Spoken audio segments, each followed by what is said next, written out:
Good afternoon, everyone, and thank you very much for joining this very important webinar on menopause in the workplace.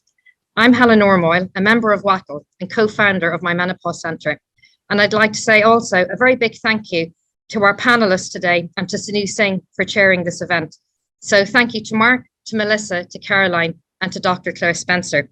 Now, before I do a quick intro on our wonderful chair today, Sonoo Singh, I'd also like to say thank you to my fellow WACL members, Lindsay Pattison and Fiona Gordon from WPP, and a particular thank you to Michael from the WPP IT team, who's helping us with the Zoom platform, and also to Laurie Meakin and to Lisa Thompson for all the work that they've done in the background in helping with the setup of today's event. Now, we're very fortunate to be joined by Sonoo today.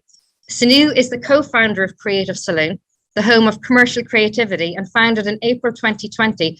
So great timing there, Sonoo, around COVID, with her business partner, former campaign global editor, Claire Beale. Born and raised in India, Sonoo has worked with some of the biggest newspapers in India, including the Tribune and the Indian Express, where she wrote primarily about culture and health. She arrived in London just over 20 years ago and landed a gig at Marketing Week, where she stayed for almost 13 years and went on to become its editor. Sonoo has more than 2 decades of experience reporting on advertising and marketing, and has also worked at M&M Global, Campaign and The Drum. She lives in London with her house husband, her 15-year-old son, and an extensive collection of books, which I can attest to. I've seen those in the background, Sonoo. So, Sonoo, thank you so much for chairing today's session. I know you've got a cracking lineup of questions for our wonderful panelists, and without further ado, over to you now. Thank you, Helen. That was a very kind introduction. And also thank you to WACL and thank you to all the panelists as well. Hello and welcome, everybody. First of all, before I ask to introduce my panelists, there is a quick housekeeping before we kick off, because this is an hour-long conversation, as you all know. This is such a stellar group of people on the panel itself. So this is going to go very, very quick in my experience. But I would want all of you to not wait till the end of this talk to ask us questions. So please continue to send us questions while we all chat. So that we can get as many questions as possible. So shall I start with you, Mark, as the one brave man to join this panel around menopause, to introduce yourself, please? Hi there, everybody. I'm Mark Read. I'm CEO of WPP, something I've been doing for three and a half years now, and I think probably everyone knows WPP on the call, so don't need to say more. Thank you, Mark. Can I go to Caroline next, please? Sure, I'm Caroline Nokes. I'm the chair of the Women and Equalities Select Committee in Parliament, which is currently carrying out a wide-ranging inquiry into the impact of the menopause in the workplace. Thank you. Dr. Clare? Hi, I'm Dr. Spencer. I'm co-founder of my Menopause Centre with Helen, who you met.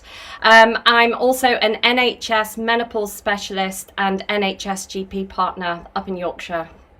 Thank you. And definitely, last but definitely not the least, Melissa. Hi, I'm Melissa Robertson. I'm CEO of a creative agency called Dark Horses. I'm, can you say proudly menopausal? I am that. And I've sort of written about it quite a lot and ended up writing an open source menopause policy because I felt that it was going to be easier for organizations to take it on if there was something in existence already. Thank you. Well, thank you, everybody. I want to start with something that you're all going to recognize. Women are born with pain built in. It's a physical destiny, period pain, sore boobs, childbirth. We carry it in ourselves throughout our lives. Men don't. They have to invent things like gods and demons.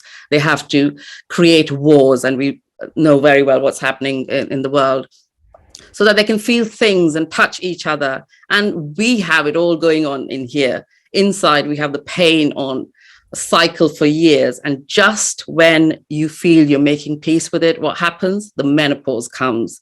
And it's the most wonderful thing in the world. And yes, your entire pelvic floor crumbles and you get hot and no one cares. But then you're free, no longer a slave, no longer a machine with parts. You're just a person in business. It's horrendous, but then it is magnificent, something to look forward to.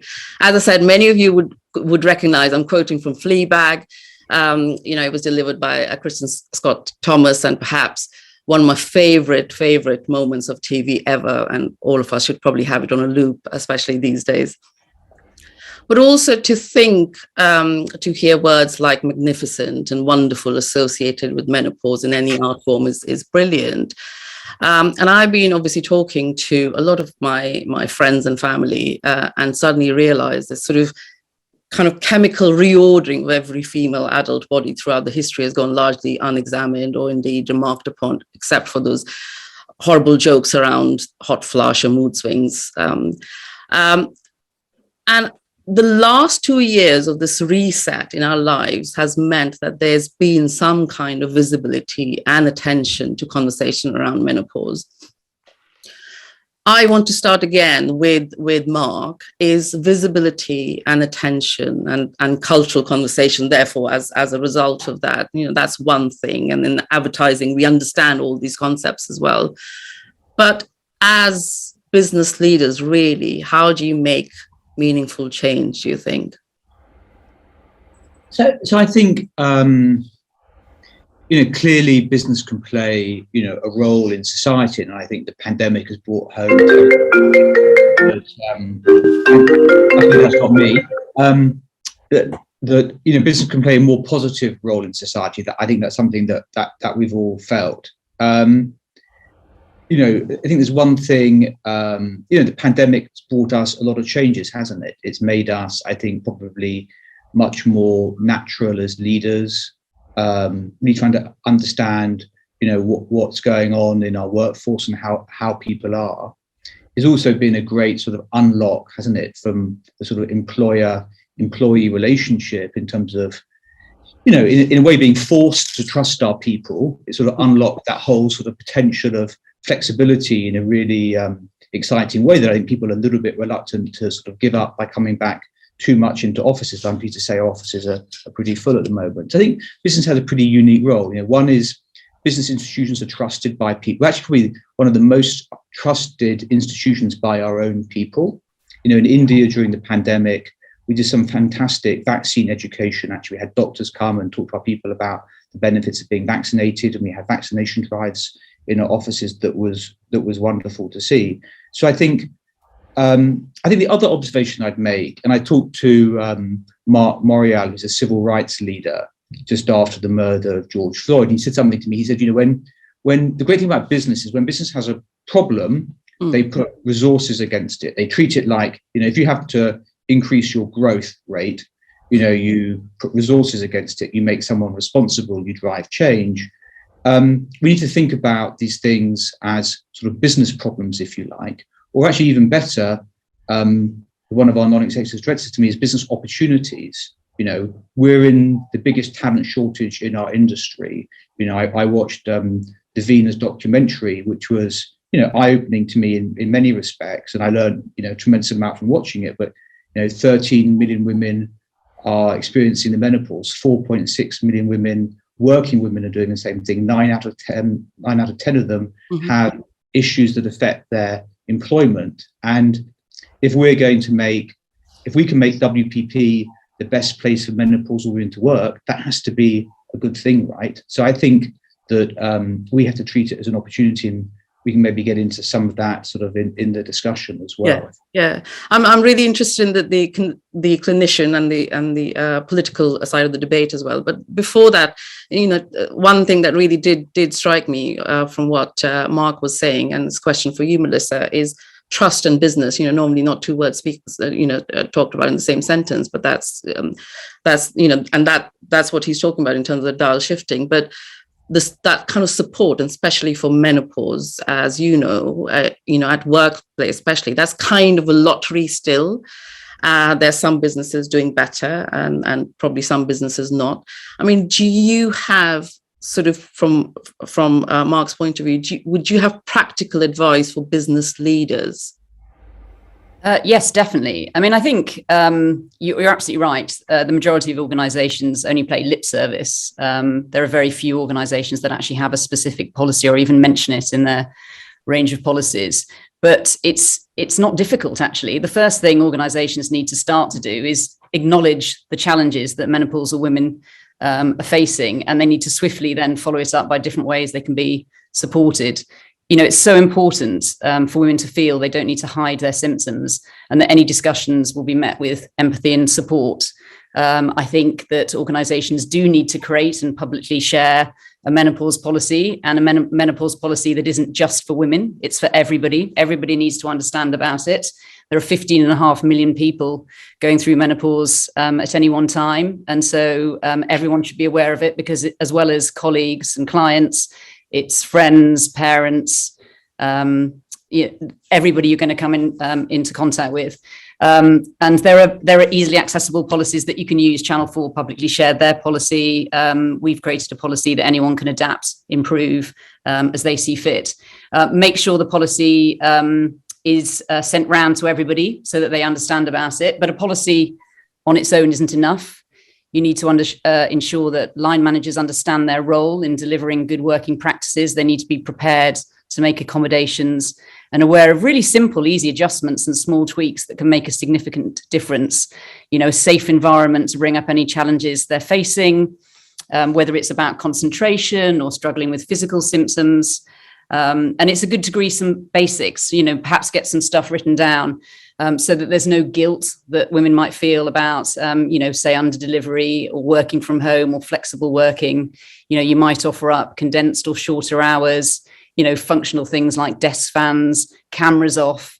There are lots of things. And then I think it's also worth considering investing in menopause training workshops. There are a number out there. Some of them are free. And it's quite good to have an interactive experience. I'm trying to think of ways to make it truly interactive other than wearing sort of a heat suit. I thought you could give people a list of words they're not allowed to say in a meeting, because that's what my daily life is like, just forgetting words, which I'm slightly terrified about doing right now. There might be occupational health solutions, employee assistance programs. Depending on the size of the organisation, you could appoint a menopause champion. And there might be, I guess, probably the final area where it's just about a sense of community. I've enjoyed so much talking to other people, going through the same thing. And so, making those environments for people to sort of share what they're going through, and those can be formal or informal. Yeah. Could I also suggest, can we please make sure that all the aircon and heating controls always have to be with women? Men should go nowhere near those. Caroline, can I come to you? Everything that both Melissa and Mark have talked about. As a politician, what kind of help are you talking about? Are you looking to give as well?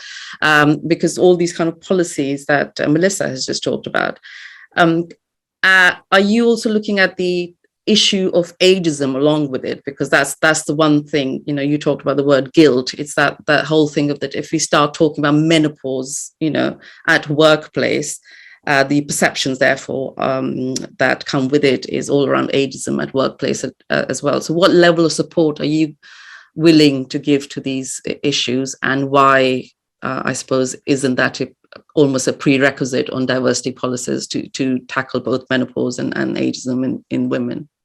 So look, I think it's really important to put some context on the work that the Women and Equality Select Committee is doing. This is a very specific look at menopause in the workplace. So no, we're not currently looking at ageism, but what is very obvious is that ageism comes into play. And this is an issue that impacts women predominantly in their late 40s and early 50s. I always describe it as something that impacts women absolutely at the top of their game. Although sometimes when I want to instill terror in the Prime Minister, I reassure him that I am not yet at the peak of my career. But it's very important that we work out some practical improvements, policy suggestions that government can implement. Now, look, my select committee is not the government, and I'm always very keen to emphasise that. We don't have the levers of policy. It is our job to make sure that we scrutinise and hold to account, and we make recommendations to them. I think the most striking thing that has come out it was last July that we launched the inquiry. It feels like I've been working on this for months and months and months, and yet still no outcomes.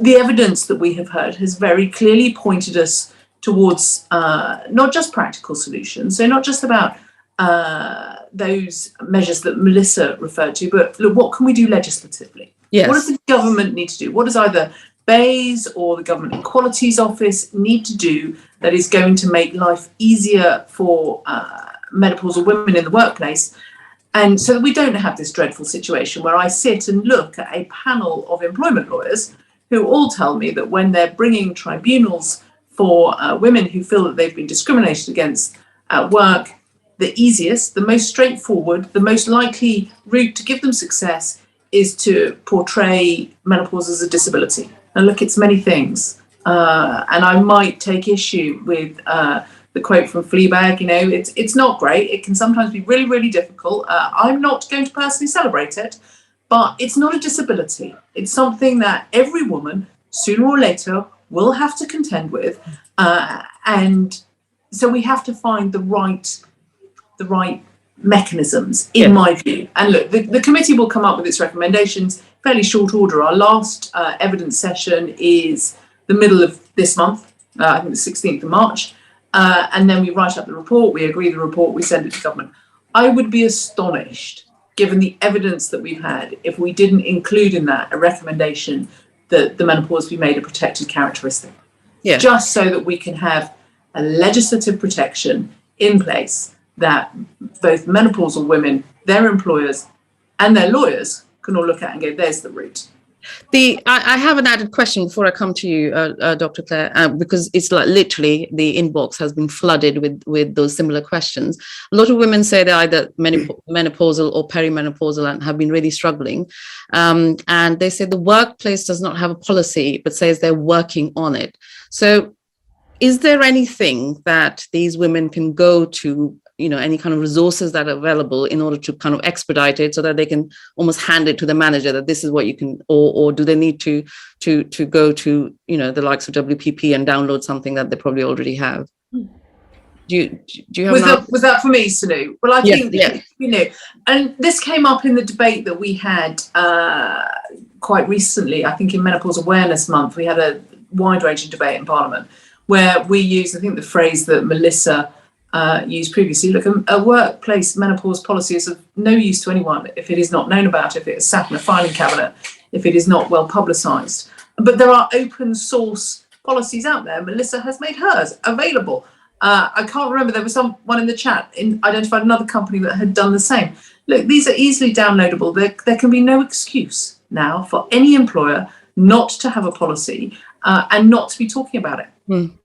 Definitely. Dr. Clare, can I just ask you, again, this has, a couple of women have said that one of the issues or a lot of them encounter is that they start having symptoms before they realize that it's happening to them. They don't quite recognize the start, you know, so as in therefore the start of that life-changing bodies, what's happening to the bodies. So just wondering, because even whether it is in popular culture or otherwise, where can we find more information where women can start examining what is happening and when they need, or what kind of symptoms they need to start looking at? Yeah, so in terms of where to find information, there are loads of great websites out there now. I'm obviously going to plug ours, my Menopause Centre, which is full of evidence-based, easy to read, accessible information. One of the biggest issues that I find clinically is that people, as you say, they just don't realise where the menopause transition is starting. And it really is a transition. The menopause isn't a sort of point in time. It's more of a continuum that starts with the decline of functioning of your ovaries, that sort of hormonal storm of estrogen fluctuations, which in itself can trigger symptoms. And the issue is that a lot of those symptoms are vague, and things like anxiety that can manifest itself as feeling of stress, you know, that lack of ability to juggle where you need to juggle. And so people in their early to mid 40s would commonly just show that, I think, go to the GPs with sort of mental health difficulties, not recognizing that the symptoms are related to the menopause. So you're absolutely right to raise it. Education is so important. we did some work with Britain Thinks that shows that women's actual experience of the menopause, the degree to which they experience symptoms, is affected by the level of understanding. So the greater the level of understanding, the more positive the experience that transition is. And so there are lots of options. There are lots of ways to help. The first issue is recognizing your symptoms are related to the menopause. And that's where education comes in. That's where the workplace is a great way of starting the discussion, so that when people then hit their mid-40s, start feeling a bit wobbly and wonky around the edges, they know that they're not going bonkers, they're not developing early dementia. It is the menopause.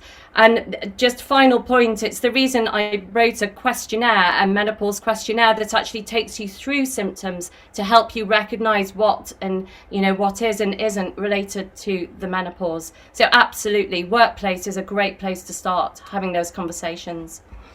A lot of, and obviously I take it a lot of women who are in the audience, and they're all sharing their symptoms. So we probably might not have time to put all your symptoms to Dr. Clare, unfortunately.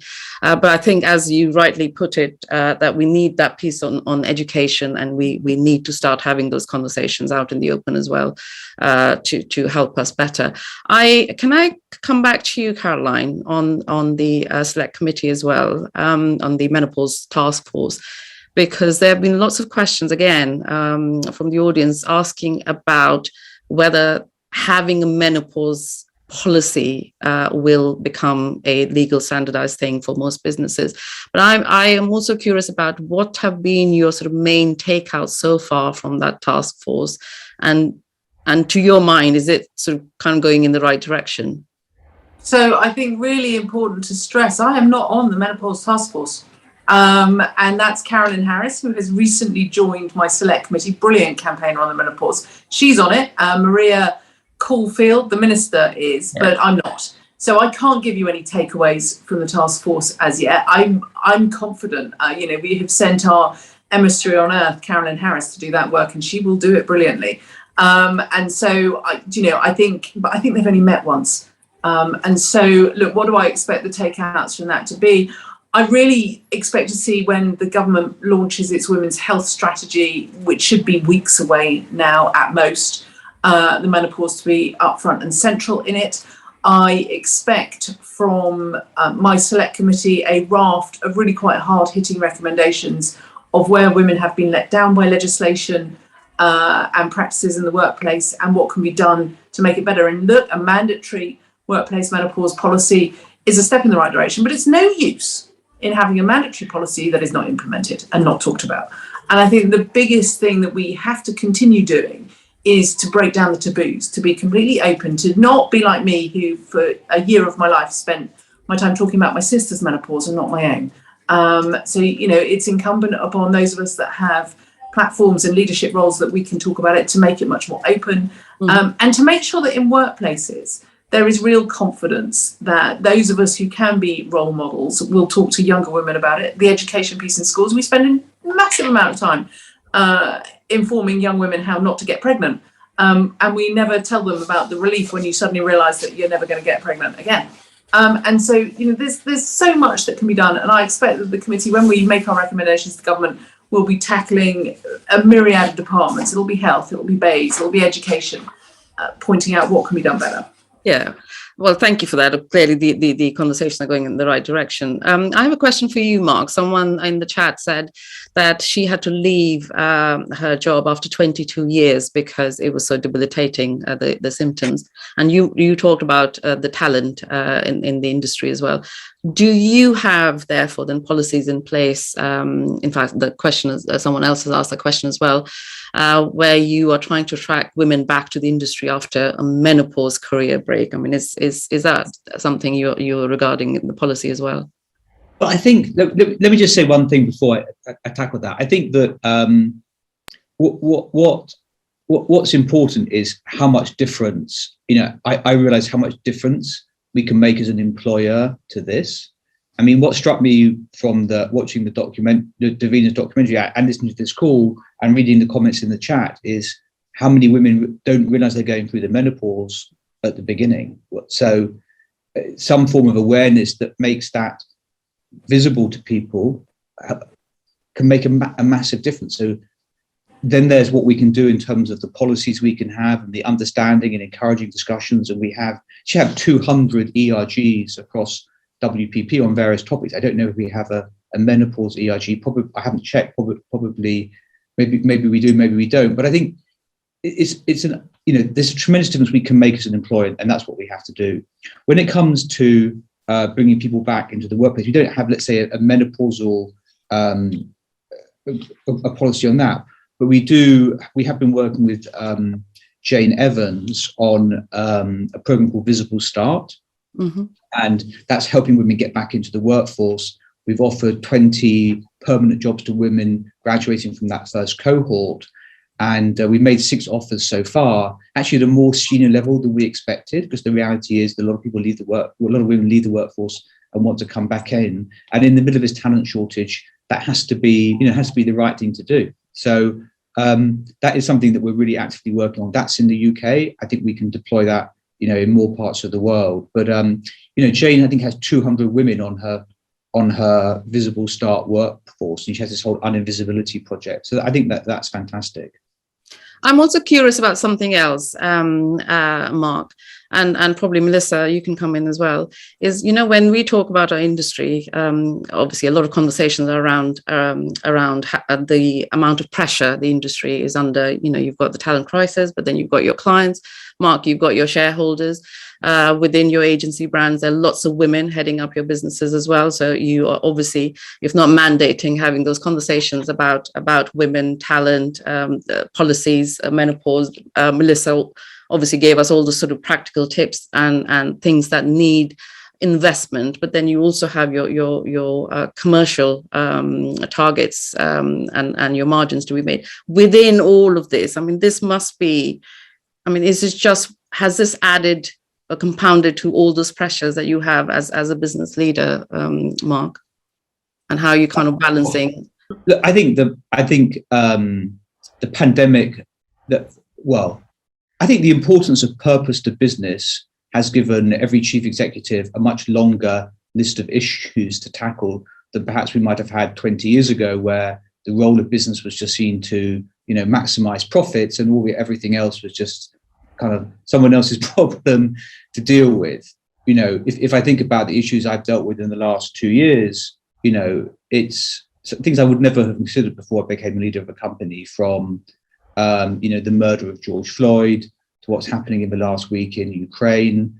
And I think the role of the workforce is much more important. I mean, we've had just the most amazing response from our businesses in Poland and the Czech Republic and Romania, people driving to the border to pick people up, that are fleeing Ukraine.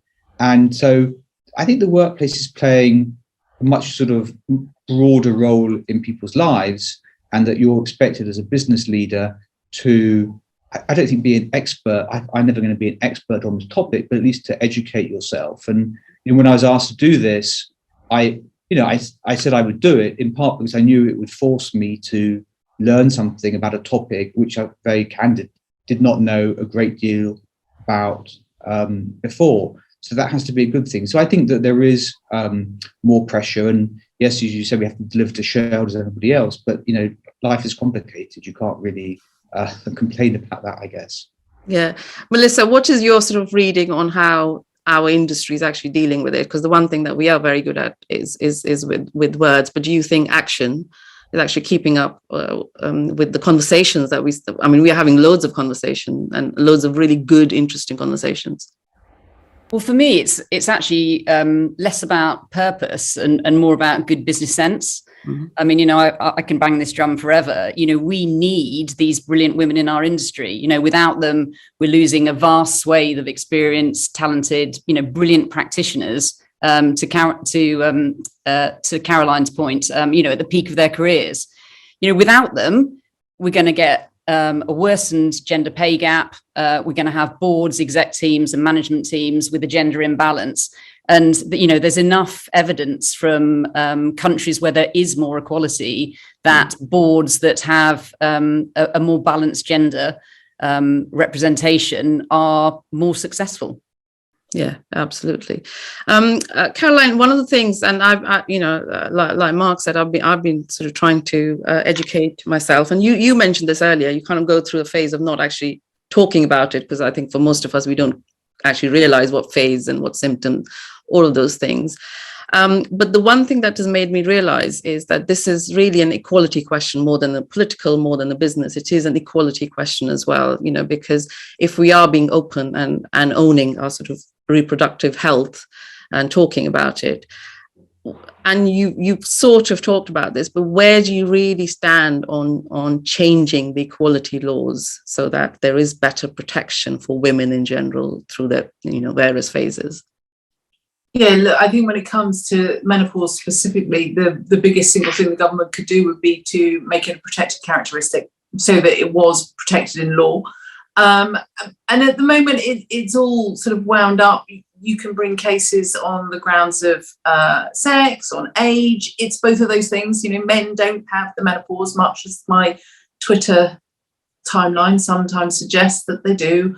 It's just very difficult and very complicated. And the numbers of cases that are brought, bearing in mind how many millions of people are going through the menopause at any one time, are tiny, absolutely negligible. And so to me, that instantly highlights that there's a problem, is that nobody can bring discrimination cases because it's just so complicated. And it's emotionally difficult. And I think that's one of the stark realities, is that if you're going to encourage people, and I don't want anyone to have to bring a tribunal case, to be brutally honest. I want employers to do the right thing, to make the necessary adjustments to support their workforce.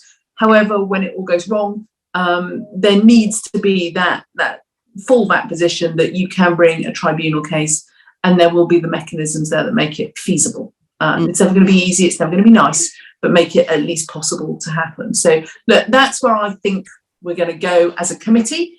It then becomes a really difficult political job of persuasion, of me convincing government ministers that I'm right on this. Now, look, I don't have the world's best track record of convincing ministers that I'm right, and maybe I need to work on my political skills a bit better so that I'm much more, collegiate and encouraging, and do it in a nice way instead of just sort of hitting them with a blunderbuss the whole time.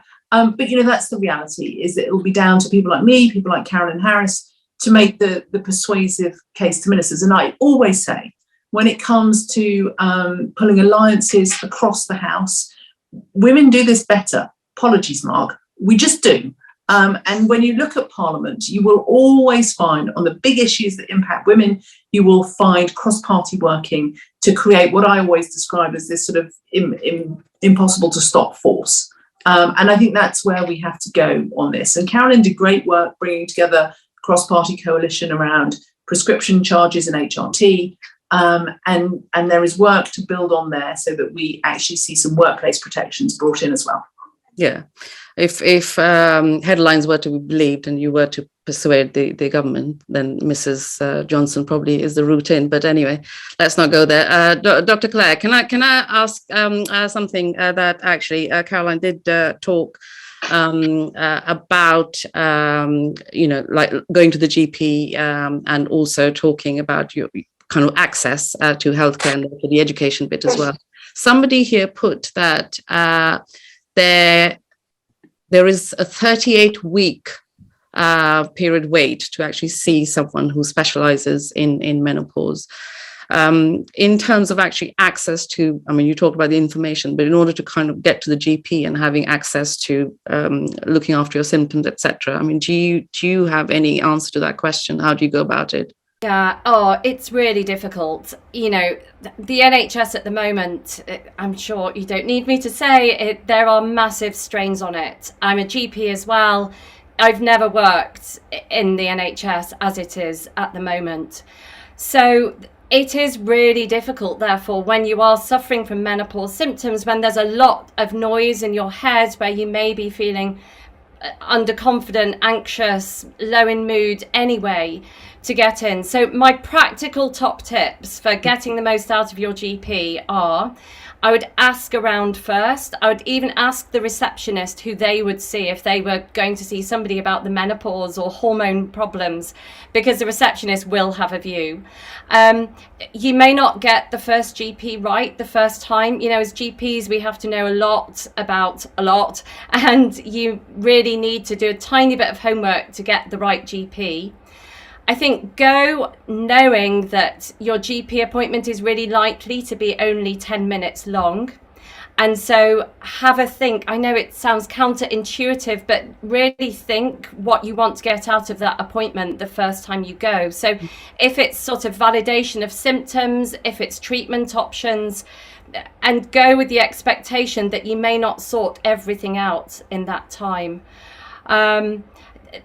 It's really challenging. It's challenging as a GP because you want to give more time. I think the menopause particularly is just one of those points in our lives where we just need time to be listened to. And so in my specialist clinic, where I've got a much longer appointment on the NHS and privately, you know, I do spend probably 2/3 of that time listening, and then the other bit of time educating and explaining. And unfortunately, the specialist menopause clinics are, number one, few and far between around the country. Some parts of the country don't have one at all. And then number two, as a consequence, you know, the demand has just rocketed. It was really interesting after the Davina programme, the number of referrals in the 2 weeks after just shot up. So, you know, the media has a big part to play, but we now need to translate that into additional services. Also, could you quickly answer that question that Caroline raised, or what she's been challenged on Twitter about men facing and therefore suffering from menopause as well? Yes. So not an expert. So there are some theories that as men's testosterone naturally declines, they suffer the effect of that. And actually, some testosterone is converted to estrogen. And so when you withdraw testosterone, sometimes men do get hot flushes. You know, more and more men are talking about it also. I think it's related to loss of testosterone. I will say no more. Caroline, there you have your answer, hopefully.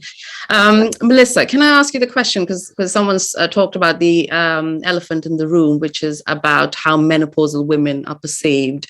You know, so there's a lot of sort of grey-haired women like me, those images being used when we're talking about menopause and women. Is there a role that Adland can play in this debate, behind or in front of the camera, the kind of sort of imagery and the kind of conversations that we're having? I think Adland definitely can and should. I mean, to start with, well, I dye my grey hair, but it's not fully grey. But yeah, I mean. Also, menopause starts anytime from the age of 45. And for some people who start it early, it can be as early as your 20s and 30s.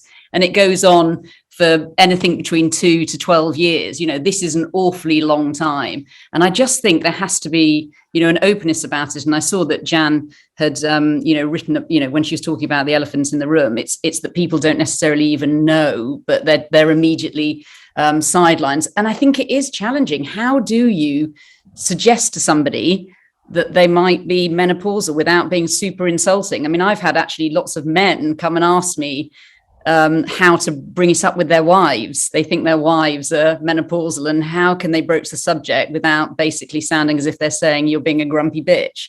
So, you know, I think it's just about normalizing the conversation and helping everybody understand, so that actually somebody saying, you know, I think I've got friends and relatives who said, oh, I've got really itchy skin, or my fingers are numb. And because I've done a bit of research and with the help of Claire and Helen, you know, understand a lot more about the symptoms, you can say, well, I can explain that that's because your estrogen levels are doing X, Y, and Z.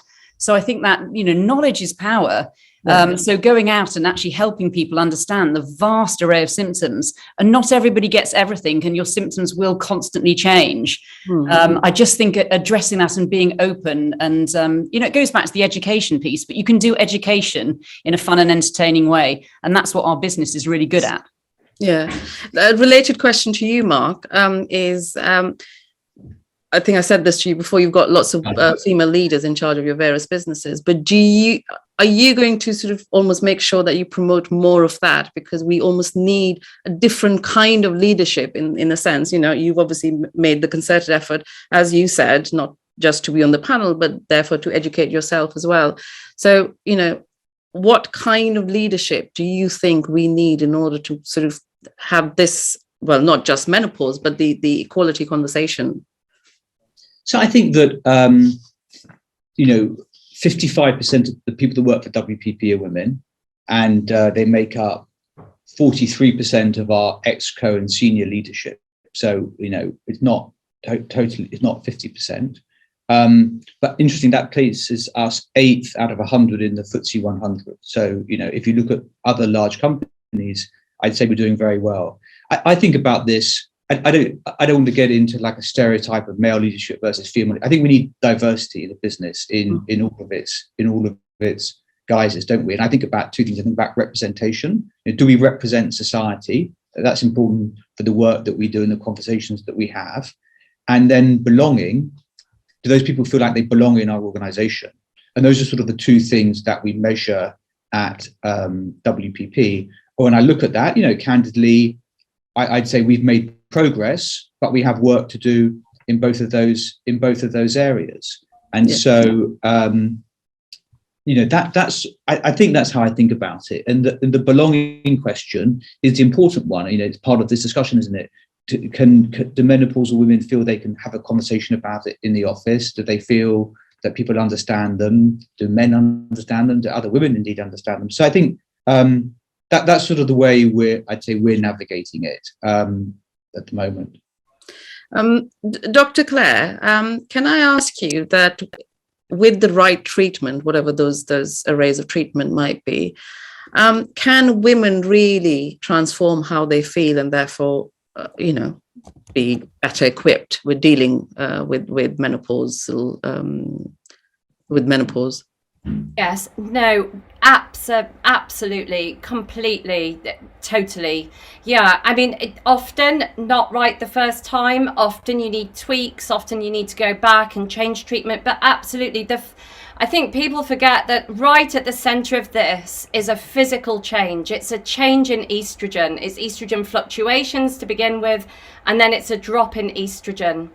And if you can address that, HRT is a really effective way of managing symptoms. It's not the only way, and often a holistic approach is needed, which is why it's really important people get the expert right advice about how to manage their symptoms. But no, completely, it is a cliche, but literally I can see somebody and they come to an appointment, they're feeling, they've got loads of symptoms. I spoke to somebody this week, she was an oncology nurse who she'd been off sick for 8 weeks when she saw me as a result of symptoms, and got her sorted on the right HRT and a few other lifestyle tweaks, etc. And she's back at work full time. It really can make a difference getting the right advice and the right support. Hugely, I hear it all the time in clinic. Gosh, that's good to hear. Listening to a question for you, Caroline. Listening to both Mark and Melissa and what the advertising industry is doing for its workforce. As a politician, obviously, you have access to different kind of businesses. In your experience, are there some businesses better than others, or do you think the communications, media, comms business is one of the best when it comes to talking about some of the more sensitive subjects like menopause? Wow, that's a really good question. I was struck that earlier this year, it was the end of last year, I went off into the city and did an event for Standard Chartered. And I wouldn't have thought that banking and finance would have been particularly good, but they were incredible, really impressive. And when you look at the sort of organisations that are signing up to the Menopause Workplace Pledge, there's a huge variety. I think it would be wrong of me to point at who are the good guys and who are the bad guys. The thing that really horrifies me, though, is that during the course of our inquiry, the number of women who wanted their evidence kept confidential or to be anonymised. And keeping stuff confidential is much easier than anonymising the whole thing, because you have to go through really carefully to make sure that neither company nor individual is named, but they were female directors of businesses, women of 50. So, absolutely my contemporaries who were saying, please don't let my details come out. Here is my story. Here is what I've been through. I never want my employer to know what I have hidden over the course of the last couple of years, because it will impact my career negatively. And I think that's the stigma and the taboo that we have to get over, so that employers, whether male or female, whether large or small, are working out how they can support keeping talent and productivity in their businesses. Because you start to lose these women, and a horrific number of them are lost to the workplace every single year. Is that not only do you lose productivity, you lose those role models, you lose the women who are going to be sending the elevator down to bring the younger ones up to their level. You lose the ones who will be potential board members. And it just is this self-perpetuating problem. So look, I don't think it would be fair of me to say who's good and who's bad. I think we saw some horror stories, and I could point fingers, but I can also celebrate all of those who are doing brilliantly and have really embraced this and recognise that they have valuable female members of staff who they desperately want to keep and make all of the adjustments that make it easy. Oh, brilliant. Melissa, would you like to add to that? Because you've been such a huge, big voice talking about menopause in our industry. Do you think as a business we are making a difference? I mean, what do you ultimately want to be the outcome of all these conversations, say in the next sort of, 18 months, 3 years? Well, candidly, I don't think it was particularly on the radar, a year or two ago, and it now very much is. And that's a really positive thing. However, I do, they're a bit like Caroline said, there are good and bad. I speak to some people who say it's never mind on the agenda, it's not even on the radar. And then there are others who sent me emails to say that they've now implemented their policy and are doing, workshops and, making it a far more open thing. So I think there's still a long way to go. But I think the more we talk about it, the more it sounds boring to keep on saying it, but the more we talk about it, the more it'll be normalized. And it's okay to talk about in the same way that, we can and must talk about mental health, because it's only in doing that it stops being such a taboo. And there's no embarrassment. I have no embarrassment whatsoever in saying in meetings, I'm really sorry, I can't find the word, I'm just having a bad word day. And people are totally fine about it. In fact, they're wonderful. It's you pick out the word embarrassment because a number of conversations happening in the chat are all about embarrassment. The number of women who are actually talking about how embarrassed they are talking about their own symptoms as well. Can I ask you, Dr. Clare, before I pose the last question to Mark, is, apart from well-being and career advancement, everything that we've talked about, staff retention, as a clinician, do you have advice on what the biggest benefit of having menopause policy in the workplace and also addressing the embarrassment issue as well? Yeah, I think it's because you can directly affect women's experience of their menopause symptoms if you have a good supportive workplace policy. So I hear a lot about vicious cycles. So I've talked about estrogen fluctuations can trigger anxiety, the drop of estrogen, difficulty word finding, difficulties with memory. So women needing to stand up at work, give a presentation, they've already got low level anxiety rumbling along because of their hormones. You add memory issues, word finding difficulties, and then it just feeds the anxiety and the hot sweats. The physical symptoms will feel worse. You release more adrenaline. There are really real physical reasons for this. And so if you can change the culture, if you, like Melissa said, are able to say, can't find that word right now, you take away some of that anxiety, you reduce the adrenaline release, you reduce the anxiety, and you're more likely to keep people in work, and they're more likely to maintain their confidence. That the effect of those vicious cycles on loss of confidence is really sad to hear. So not just women stepping down from roles, but women not stepping up for roles. That's sort of a harder to quantify, isn't it? But I hear it all the time. So absolutely, it's crucial. It's why today is so important. It's why these conversations are so important, because it's almost, you know, you're helping people's experience. You're making it more positive. You're diminishing symptoms. Yeah, thank you. Last question, seeing that I started with you first, Mark, to you then. Do you think, well, first of all, what do you think the outcome, I believe this is one of your first external conversation around menopause. You know, what are your outcomes from, you know, from this conversation? But do you think as a CEO, you're well equipped to not just have learned, but to start talking a bit more about some of these uncomfortable issues? Well, I'm certainly better equipped than I was, 2 or 3 weeks ago. But I think, my role as CEO, I think, is to speak out on this topic and to make the women who work at WPP comfortable to raise this, with their bosses or with their colleagues or with the people that work for them. I think we have to have resources available to people. We have a toolkit. We have our EAP, our assistance line, have resources, and Bupa have resources.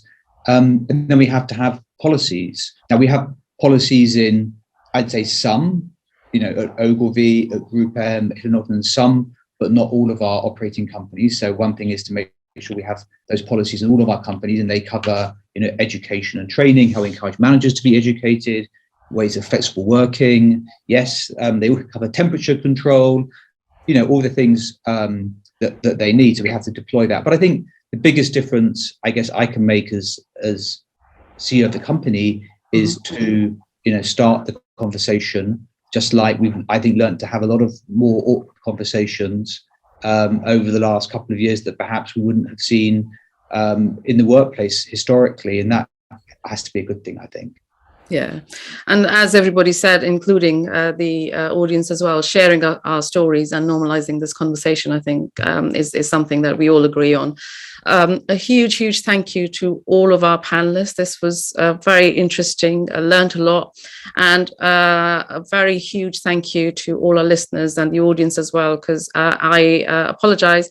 I haven't named everybody and asked every single question, but thank you for all your questions. And thank you, everybody. And thank you to WACL as well. Thanks, everyone, and goodbye.